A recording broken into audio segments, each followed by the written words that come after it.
Morning, all. It's Ian with the Sports Card Side Hustle, and I wanted to come to you with a little tip today about Auction Sniper and go over, review it, and cover, does Auction Sniper work? Does it save you money? Does it get you those cards and those collectibles at a better price, better value for you so that you can either make profits, have them at a better price in your personal collection, or whatever your goals may be? I think that Auction Sniper does a great is great at accomplishing that, and I'm going to show you how, right? So here's a Kenny Pickett 22 Obsidian.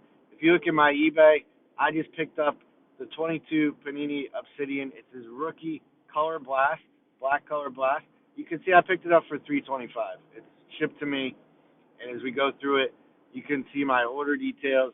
You can go into the order and see how I won that. And basically, if you go into the original listing, you'll see the bids, and it'll appear like I made that bid with 2 days, 13 hours, and 42 minutes left in the auction.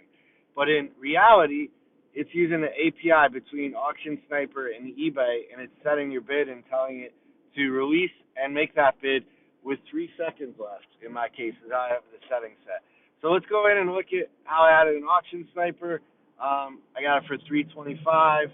I set my bid. I think I put it in up toward 350.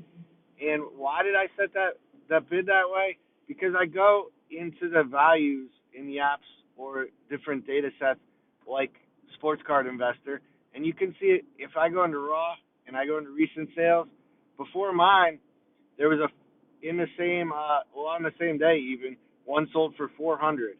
One sold before that, 9 days before, and a week before I set my settings at 407, and the one before that was 417. So what I do is I go in and I look at that price, and then I say, okay, if I get this card graded, what's my value going to be? So PSA 10, the ratio of 10s to 9.5, pretty good, and 9s.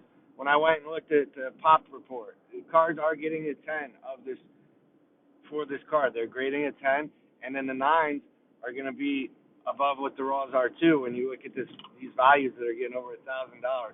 So I was more than willing to pay around what the recent prices had been, but instead of getting in there and emotional bidding and trying to bid and at the last second beat somebody with some extra bids, I set it and forget it. So I set it and forget it, and I picked the price that I want, and I think I put it in the mid 300s, and I have it going at the last second.